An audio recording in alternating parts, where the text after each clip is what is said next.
Olá, esse é o Chá Comigo, eu sou Raquel Ripani, eu sou atriz, artista, trabalho no meio cultural há 36 anos, há uns 7 anos eu comecei a fazer ativismo digital e esse lugar aqui é para eu expandir um pouco alguns dos temas que merecem ser conversados com um pouco menos de pressa, sobre os quais eu já falo nas minhas outras redes há mais ou menos 7 anos, mais ou menos. E hoje eu vou falar do Fantasma da Ópera, Tan, tararararam, taram, que é um musical que eu fiz a direção artística residente no Brasil na sua segunda montagem, que foi em 2018. E ele tem muitas partes interessantes, mas eu vou falar hoje especificamente da parte da relação entre os mecenas e as ratinhas. Se você não tem ideia do que eu estou falando, fique porque você vai entender. Este é o Chá Comigo.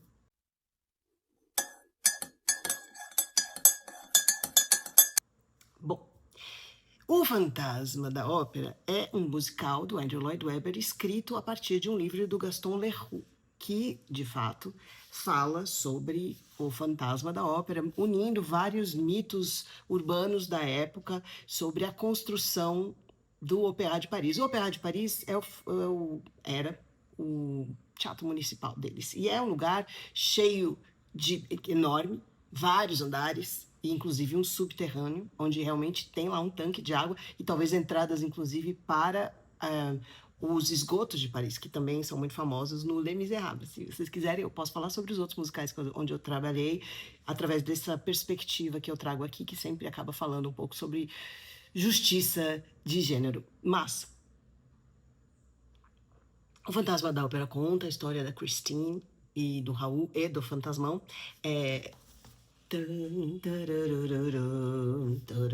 E é uma história meio melodramática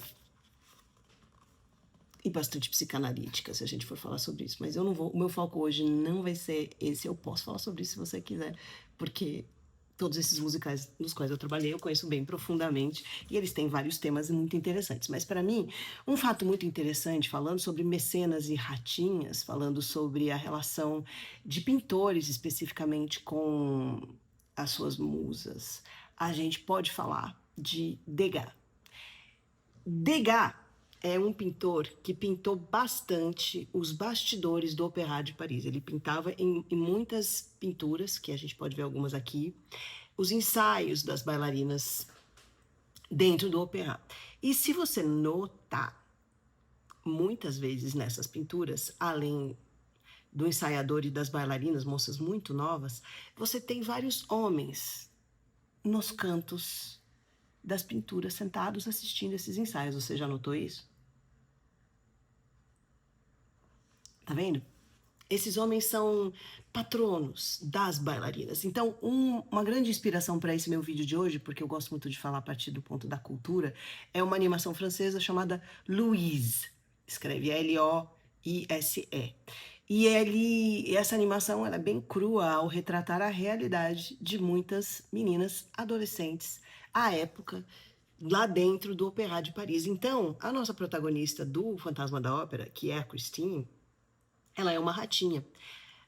As bailarinas menores de idade, que moravam, inclusive, dentro do Opéra, eles tinham lugares onde elas dormiam lá, alojamentos, eram muitas vezes meninas muito pobres e que não tinham outra forma de se manter a não ser se tornando bailarinas. E como elas se vestiam de branco, que nem as bailarinas do Degas, estão no Fantasma da Ópera também, e andavam assim silenciosamente em bandos pelo Opéra, elas tinham esse apelido de ratinhas, que eram branquinhas e pequenininhas andando por todos os cantos. Essas ratinhas muitas vezes eram mulheres vulneráveis porque não tinham dinheiro para se manter e quem mantinha?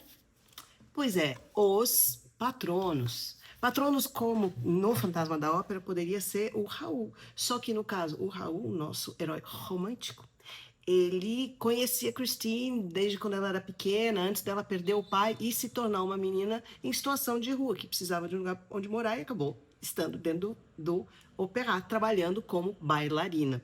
Então, nesse curta, a gente vê que a relação que o Degas está retratando entre as meninas e os patronos não é necessariamente uma relação apenas de admiração artística, se é que você me entende.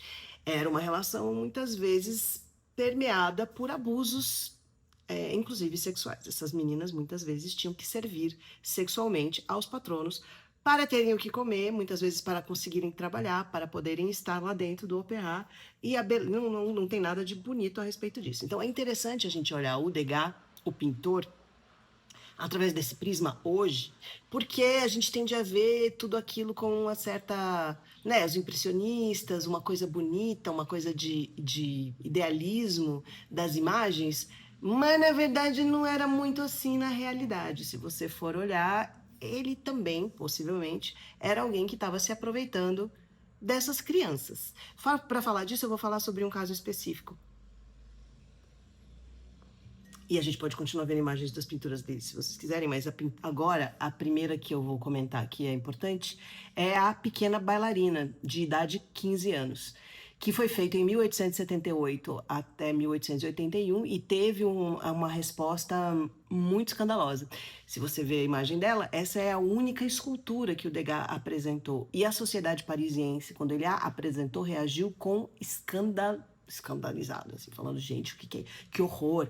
Por que era um choque? Porque ele, na primeira versão dessa bailarina, que não é a versão que a gente tem hoje em dia, ela estava todinha vestida. Então agora ela ainda tem o tutu, mas ela tinha o tutu, ela tinha o corsetinho, ela tinha a sapatilha e ela tinha cabelo humano.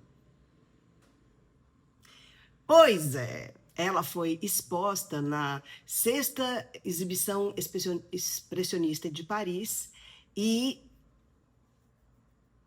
os críticos chegaram a dizer que ela parecia uma coisa que tinha que ter saído do Museu da Madame Tussauds, que fazia aquelas esculturas de cera, que ainda faz até hoje, né? Ainda existe isso. Então, ele não teve sucesso com essa escultura, pelo contrário. Os vitorianos achavam que as meninas jovens de classe baixa, trabalhadora do balé, eles achavam que elas eram meninas fáceis, né? Elas muitas vezes eram forçadas pelas circunstâncias a se tornar, como vou dizer, patrocinadas, trabalhadoras do sexo patrocinadas pelos mecenas que ali frequentavam. Então, esses homens tinham o direito de estar lá e assistir a cada ensaio e opinar sobre como seria a escalação daquele elenco e muitas vezes nos bastidores abusar sexualmente de meninas entre 11 a 14 anos.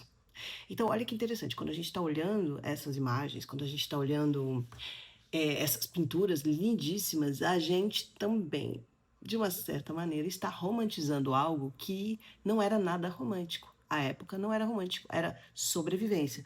Tanto que a musa dessa escultura, a estou falando que nem americano, Marie von Gotham, uma menina de 14 anos, uma estudante, que nesse tempo tinha de 11 a 14 anos, então quando ela posou para ele, ela era uma imigrante de uma família muito pobre, seu pai era um alfaiate, a mãe trabalhava em lavanderia e a irmã dela supostamente trabalhava como prostituta para ajudar a sustentar a família, o que não era incomum.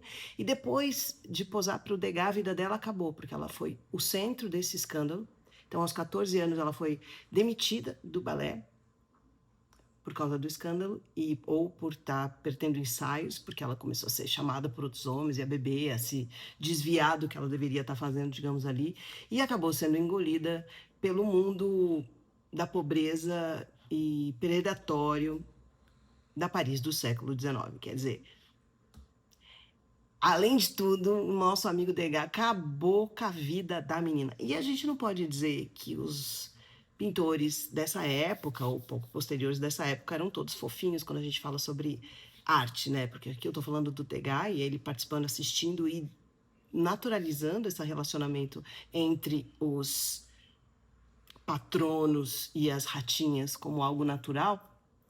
Mas a gente pode falar de outros pintores que também naturalizavam a sensualidade de uma forma predatória, como o próprio Gauguin, que inclusive foi para a Ásia e via aquelas mulheres como algo, né? Ele mostrava nas pinturas deles dessas mulheres algo, enfim, de uma certa forma idealizado, uma beleza diferente da beleza europeia, mas muitas vezes a gente tem essas mulheres nuas ali, expostas, e ele teve vários casos com várias delas, mulheres que não tinham exatamente a mesma possibilidade de dizer não para um homem rico francês que estava ali pagando para pintá-la sem roupa, quer dizer, é exploração que chama, né?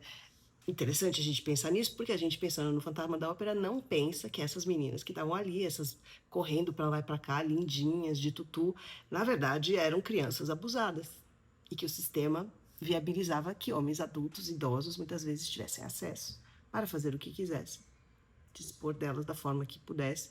E a história da Christine poderia ser muito diferente se o Raul não fosse um cara que é um herói de ficção, né? E que conhecia ela de pequena e que aí tem uma série, né? Você vai ser a minha musa, assim como o fantasma com ela também, que supostamente na história ela é tão ingênua e tão nova que ela acredita que uma voz vindo do espelho é o meu anjo da música e que ensina ela a cantar, que seria uma possibilidade dela sair de uma vida de menos ainda, né? Porque uma bailarina na fila do pão daquela situação lá não era exatamente uma pessoa que estava com toda a bola do mundo. E o fantasma de fato ajuda a Cristina a ter uma carreira, apesar dele fazer isso através de uma obsessão, né? Se você gostar desse tipo de história do fantasma da ópera ou dessas referências, eu tenho um Pinterest e eu tenho uma pasta onde eu guardo referências sobre o Opéra de Paris, porque é uma época que é muito conhecida em termos de imagens que a gente vê, e um lugar lindíssimo. O lugar era realmente esplendoroso, gigante. As cenas que a gente mostra no Fantasma da Ópera realmente mostram espaços, vários espaços que lá existem e que são emulados nas cenas ou nas. Peraí que eu estou procurando uma cena aqui. Ou na cenografia, né? Uma delas é essa aqui, que é a cena do carnaval. Que realmente, se você for olhar, tem exatamente essa moça aqui, ó. Ela existe. Tá lá. Essa é uma escadaria do L'Opéra. E essa cena é uma cena muito, eu acho muito bonita, uma coreografia muito bonita e uma massa de som muito linda que sai nessa hora da peça. Mas é muito interessante para mim que a gente vê essa história sem a perspectiva da época, né? Então a gente não sabe que, na verdade, o que estava rolando além, né? Que, de acordo, inclusive tem uma coreografia que acontece durante essa cena aqui, que é quando o Raul vem depois da estreia triunfante da Christine, e vem entregar uns flores, ou sei lá o que, tá com espumante, não, tá com alguma coisa na mão que ele tem que pôr no cenário, isso eu lembro. Mas que as ratinhas estão fazendo uma coreografia do lado do cenário, e essa coreografia, esse é um fato que você não vai saber, se chama Degas, porque são posturas que são retratadas nas pinturas do Degas, que as bailarinas do Fantasma da Ópera estão copiando, inclusive essa delas, segurando as ancas aqui, cansada, é uma delas que é a postura da bailarina, da escultura. Isso tudo foi feito por uma coreógrafa muito maravilhosa, é uma equipe toda criativa que criou esse espetáculo há, digamos, 40 anos, quase, e que homenageia toda essa que a gente poderia chamar de magia, mas que eu estou aqui desconstruindo, porque na verdade muitas dessas meninas não tinham nenhuma outra chance de vida, e talvez a pobre Christine, se ela fosse uma personagem da vida real, ela não teria tido a chance que ela teve na ficção. Mas eu acho interessante a gente colocar essas questões dentro das obras de arte, né? Então, entender o contexto histórico dentro do qual isso acontecia e o que isso significava para o poder de escolha das mulheres, né? Porque o Fantasma da Ópera, na verdade, na minha opinião, é uma história com uma base psicanalítica muito forte hoje em dia, porque no livro ele não era um herói romântico ou fantasma, ele era apenas um ser desfigurado, que aliás era uma lenda urbana da época, porque esse prédio, o Opéra, foi construído a mando de Napoleão para ele ter mais segurança para frequentar a ópera. E havia uma lenda de que um homem deformado tinha trabalhado na construção como arquiteto desse prédio, e que depois esse homem tinha desaparecido. Então essa lenda urbana de que ele moraria ali nos subterrâneos, onde há mesmo um tanque de água, onde até hoje, até pouco tempo, a polícia e bombeiros franceses treinavam com aparelhos de, sabe, quando aprender a achar uma coisa no fundo do rio e tal, eles treinavam ali de baixo, porque ali de fato tem aquele rolê lá de quando ele desce. Isso não tem, tá? Não tem a gôndola de Churu que não tem, mas tem água ali embaixo. Então, eu acho muito interessante o quanto essa história é totalmente, né, fantasiosa, mas ao mesmo tempo ela se baseia tanto em lendas urbanas da época, quanto na descoberta recente da psicanálise. A questão do desejo feminino, ela é muito central no Fantasma da Ópera, mas o musical fez um pulo que ninguém tinha feito antes e que mudou a história desse de toda desse imaginário, porque o fantasma, originalmente, inclusive nos primeiros filmes que foram feitos a respeito dele, ele era apenas uma figura patética e monstruosa. E quando tirava a máscara, que era uma máscara total, fechava totalmente o rosto, aliás, como tá na capa do troço aqui, ó, que essa era a máscara original do fantasma. Eles tiveram que fazer ela ficar meia só porque, para fins de microfonação, o som ficava dentro de uma caixa. Então eles precisavam deixar um pedaço para que o microfone pudesse ser posto do outro lado, para que a gente conseguisse ouvir a voz do fantasma sem parecer que ela estava vindo de dentro de uma privada. Ai, quanta informação interessante! Eu juro para você. É muito interessante olhar como isso foi construído, né? Mas, enfim, essas histórias são uma mistura de lenda urbana, a questão da psicanálise também, do desejo feminino, né? Porque a Christine está totalmente dividida entre o desejo, o calor que o fantasma da ópera dá para ela, o mistério, o perigo, o homem taran, tan, tan, taran, taran, taran, e o homem fofo, que é o Raul, que vai dizer: eu te amo, vou cuidar de você, fica comigo, eu sempre vou ser um amadinho, nunca vou pegar no seu cabelo, dar uma puxadinha. E a Christine meio que fica dividida. E eu entendo a Christine, porque, né, entre você ter um que vai te dar flores, mas não vai... ou você vai ter um que não vai te dar flores mais. Como é que a gente fica? Fica como? Fica dividida. A vida não é fácil se você tá na situação da Christine, né? Mas a situação real da Christine seria muito pior, porque se fosse de verdade, porque sim, ela estaria presa num círculo de abuso, venda, obrigação de se prostituir, muito provavelmente, e de ter um futuro totalmente incerto, sendo que elas podiam ser mandadas embora, enfim.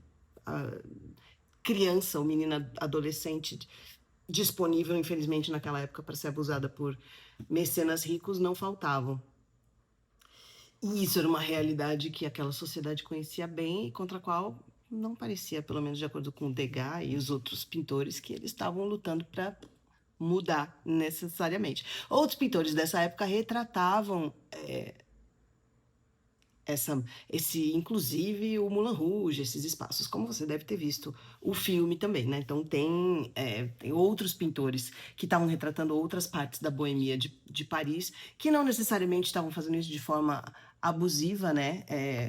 Mas que mostravam que a vida ali era nada fácil. Como é que é o nome dele?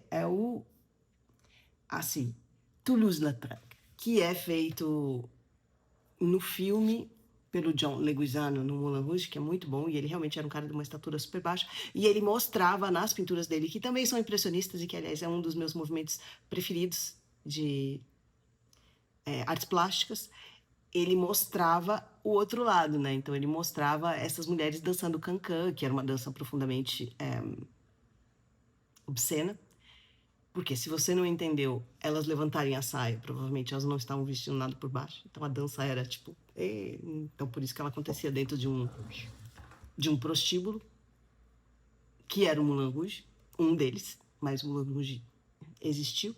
E ele era esse espaço aí que tinha um moinho vermelho, por isso que chama Moulin Rouge. E o Toulouse-Lautrec mostrava essas mulheres, muitas vezes elas não estavam nada bem, estavam bebendo, elas estavam doentes, elas estavam, né? A vida ali não era nada fácil para ninguém. Difícil de dizer quem era mais abusador dessa, né? Ou quem retratava isso dessa maneira, mas aqui eu estou citando o Degas dentro desse escopo, apesar de que depois a gente teve o próprio Picasso, que a gente também pode dizer que não foi um cara legal. Que várias mulheres não sobreviveram até assim a viver com ele, serem retratadas por ele, e muitas vezes esse lugar de ser musa não era um lugar seguro mesmo, porque, né, homens como Modigliani, Picasso, o Gauguin, E o Degas, que hoje a gente idolatra, podiam estar retratando situações de poder que eram consideradas naturais àquela época, mas que a gente olhando hoje em dia, através do prisma que a gente tem, do que isso significava para o futuro dessas mulheres, é bastante delicado, né? No caso do Picasso em si, que era um cara que ficava com várias mulheres, que depois que ele ficava com uma mulher, ele destruía a personalidade dela, depois traía ela, e depois, se ela quisesse ir embora, o que aconteceu com uma só que conseguiu sair de uma forma boa, não era legal para ela. Então, muitas vezes, ser musa acabava destruindo, porque várias delas, no caso do Picasso, também eram artistas, né? Ele não estava ficando apenas com crianças, como talvez um mecena dentro do Opéra de Paris estava, mas essas relações eram naturalizadas dentro daquele momento histórico. E é interessante a gente conversar sobre isso hoje em dia, porque a gente muitas vezes não fica sabendo o contexto na qual essas obras estavam sendo criadas, expostas, propostas. E o que elas geraram quando elas chegaram ao público, né? Porque às vezes aquilo estava expondo algo que aquela sociedade de fato não estava querendo conversar a respeito, e às vezes era uma forma de, inclusive, denunciar, às vezes de só manter a situação como ela própria estava, né? Porque hoje em dia eu acho extremamente doloroso ficar vendo pinturas lindas do Degas, muito bem feitas, mas que mostram uma exploração contínua infantil a olhos nus, totalmente naturalizada por toda aquela sociedade. E pior, né? Décadas depois, séculos depois, a gente sequer sabe que é isso que estava acontecendo naquele momento. A não ser que venha uma pessoa que nem eu aqui para te contar. E aí? O que você acha desse tipo de história? Você tem interesse na história da arte, como ela se comunica com a cultura e com a forma como a gente, enquanto sociedade, se comportava? Ou se comporta até hoje? Você sabia disso? Sobre o fantasma da ópera? Você gosta desse tipo de debate? Se sim, comente. Se você quiser outros conteúdos sobre outros musicais desses, eu certamente posso falar a respeito, porque é uma área que eu tenho muito interesse, especificamente porque se a gente olhar para a história de que espaço as mulheres tinham nessa época vitoriana, que era nenhum, que espaço a gente tem hoje, que está um pouco melhor, a gente pode colocar em perspectiva o que está sendo dito nessas peças, nesses musicais também, e como isso ajuda a gente a entender a história de onde a gente esteve e de onde a gente está. Naquela época, dentro da história do Fantasma da Ópera, a personagem Christine não tinha outra saída na vida a não ser se casar com um homem único para ter alguma espécie de segurança financeira e de vida mesmo, porque ela, como bailarina, era a única coisa que ela poderia fazer. Então, a Christine, spoiler, escolhe o Raul porque é uma vida segura e o outro cara é muito louco ali debaixo daquela masmorra, né? Mas tudo bem. Mas as mulheres não teriam direito ali nem à educação, não podiam estudar, não tinha faculdade que elas pudessem entrar. Não tinha escola, não tinha nenhum sistema de ter... gente, onde crianças órfãos ficam, não tinha orfanato, não tinha segurança social. Eu digo, SUS, não tem quase... Um monte de países ainda não tem, mas não tinha naquela época. Então não havia educação, não havia saúde. As mulheres não tinham direito de herança, não tinham direito de divórcio, não tinham direito de custódia sobre seus filhos. Não tinham direito de trabalhar ou ganhar o seu dinheiro e sentar ligada a um homem, que era quem era o dono dela, o proprietário daquela mulher. Então, para mim, o Fantasma da Ópera, enquanto romance, ele é muito interessante porque ele é, de uma certa maneira, vanguardista, né? Dando para a personagem feminina escolhas que muito provavelmente na vida real naquela época ela não teria, ou direitos, né, que ela não teria. Quer dizer, o romance muito menos do que a peça. A peça, já que aconteceu nos anos 80, ela expande muito mais o espaço que a personagem feminina teria, que a Christine teria, mas ela ainda assim tá bem acorrentadinha. Tá com bastante pouco espaço para ir para lá, para ir para cá, para decidir o que ela quer. Ela pode escolher um homem ou outro homem, gente. Escolher a carreira, não acho que era uma escolha muito inteligente para ela naquela época. E Que bom que isso mudou bastante hoje em dia. Esse é o meu comentário inicial, porque eu posso falar muito mais sobre esse tema, sobre o tema do Fantasma da Ópera, mas especificamente porque eu queria muito comentar com um pouco de detalhe a história das ratinhas. Eu super indico que você assista o filme, o Luiz, e que você volte a olhar as pinturas do Degas e me diga, você sabia sobre esse segredo obscuro e obsceno por trás das cortinas do Opéra de Paris? O que é que você acha? Tan, tararararam, taran.